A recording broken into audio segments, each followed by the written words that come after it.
ಮನೆ ದೇವರನ್ನ ನೆನೆದು ಮೈದುಂಬಿದ ಮೇಲೆ ಗುರುಗಳು ಸನ್ನಿಧಾನದಲ್ಲಿದ್ದಾರೆ. ಹಾಗೆ ಡಾಕ್ಟರ್ ರಾಜ್ಕುಮಾರ್ ಅವರಿಗೆ ನಿಮ್ಮ ಕೊನೆಯ ಅಂದ್ರೆ ನೀವು ಇಷ್ಟಪಟ್ಟ ಹಾಡು, ನಿಮಗೆ ಇಷ್ಟ ಇರೋ ಹಾಡು ಯಾವುದು ಅಂತ ಕೇಳಿದಾಗ ಗುರು ರಾಘವೇಂದ್ರ ಸ್ವಾಮಿ ಅಂತ ಒಪ್ಕೊಂಡ್ಬಿಟ್ಟಿದ್ದಾರೆ. ನೋಡಿ, ಹರ ಮುನಿದರು ಗುರು ಕಾಯುವ ಅನ್ನೋಂತ ಮಂತ್ರ ಡಾಕ್ಟರ್ ರಾಜ್ಕುಮಾರ್ ಅವರು ನಂಬಿದ್ರು ಅನ್ನೋದನ್ನ ಈಗ ಪ್ರತ್ಯಕ್ಷವಾಗಿ ಸನ್ನಿಧಾನದಲ್ಲಿ, ಗುರುಗಳ ಸನ್ನಿಧಾನದಲ್ಲಿ ಇದೀವಿ ಅಂದಮೇಲೆ ಗುರು ಕೃಪಾ ಎಲ್ಲರಿಗೂ ಬೇಕು ಅನ್ನೋದಕ್ಕೆ ಡಾಕ್ಟರ್ ರಾಜ್ಕುಮಾರ್ ಅವರೇ ಗುರುಭಕ್ತಿಯನ್ನ ಮೆಚ್ಚಿದ್ದಾರೆ. ನಾನು ಕೂಡ ದೇವಗಿರಿ, ನನ್ನ ಗುರುಗಳು ಗಾನಯೋಗಿ ಪಂಡಿತ ಪುಟ್ಟರಾಜ ಕವಿ ಗವಾಯಿಗಳವರು ಹುಟ್ಟಿರೋ ಊರು ಈ ಸಣ್ಣ ರಾಜ್ಕುಮಾರ್ ಅಂದಮೇಲೆ ಗುರುಗಳ ಸ್ಮರಣೆಯ ಒಂದು ಹಾಡು ಇದು. ಡಾಕ್ಟರ್ ರಾಜ್ಕುಮಾರ್ ಅವರಿಗೂ ಕೂಡ ಇಷ್ಟವಾದ ಹಾಡು. ಆದ್ದರಿಂದ ಈ ಭಾಗದ ಎಲ್ಲ ಅಭಿಮಾನಿ ದೇವರ ಪರವಾಗಿ ಡಾಕ್ಟರ್ ರಾಜ್ಕುಮಾರ್ ಅವರ ಹಾಡನ್ನ ಡಾಕ್ಟರ್ ರಾಜ್ಕುಮಾರ್ ಅವರಿಗೆ ರಾಜಾರ್ಪಣೆ ಮಾಡ್ತಾ ಇದ್ದೇನೆ. ನೀ ತಂದೆ ನಾ ತಂದೆ ಇನ್ನೇನು ನನಗೆ ಗೊತ್ತಿಲ್ಲ, ತಂದೆ ಗುರುವೇ ಉತ್ತರಿಸು ಅನ್ನುವಂತ ಈ ಗೀತೆ ಅದು ಡಾಕ್ಟರ್ ರಾಜ್ಕುಮಾರ್ ಅವರಿಗೆ ನಮ್ಮ ಮಳಗಿಯ ಸುತ್ತಮುತ್ತಲಿನ ಎಲ್ಲ ಅಭಿಮಾನಿಗಳ ಪರವಾಗಿ ಅಂತ ಹೇಳಿ ರಾಜಾರ್ಪಣೆಯನ್ನ ಮಾಡ್ತಾ ಇದ್ದೀನಿ. ಅಶೋಕ್ ಬಸ್ತಿಯಾಗಿ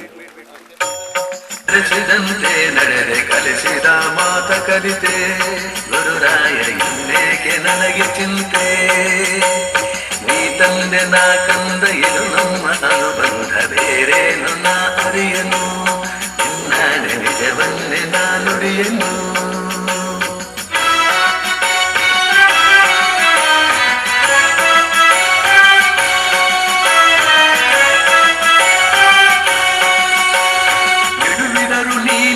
ತೊದಲಿದರು ನೀನಿರುವೆ, ಎಡುವಿದರು ನೀನಿರುವೆ, ತೊದಲಿದರು ನೀನಿರುವೆ, ನಿನ್ನದೇ ಎಲ್ಲ ಎನ್ನುವೆ ಗುರುರಾಯ ನನ್ನದೇ ನಿಲ್ಲ ಎನ್ನುವೆ. ಎಡುವಿದರು ನೀನಿರುವೆ, ತೊದಲಿದರು ನೀನಿರುವೆ, ನಿನ್ನದೇ ಎಲ್ಲ ಎನ್ನುವೆ ಗುರುರಾಯ ನನ್ನದೇ ನಿಲ್ಲ ಎನ್ನುವೆ. ನಗಿಸಿದರೆ ನಾ ನಗುವೆ, ಅಳಿಸಿದರೆ ನಾ ಅಳುವೆ, ಕಾರಣವ ನಾ ಕೇಳೆನು ಗುರುರಾಯ ಬಲ್ಲೆ ನೀನೆಲ್ಲವನ್ನು, ಗುರುರಾಯ ಬಲ್ಲೆ ನೀನೆಲ್ಲವನ್ನು. ನೀ ತಂದೆ ನಾ ಕಂದ ಇದು ನಮ್ಮ ಅನುಬಂಧ ಬೇರೇನು ನಾ ಅರಿಯನು, ನಿನ್ನಾಡೆ ನಿಜವನ್ನೇ ನಾ ನುಡಿಯನು.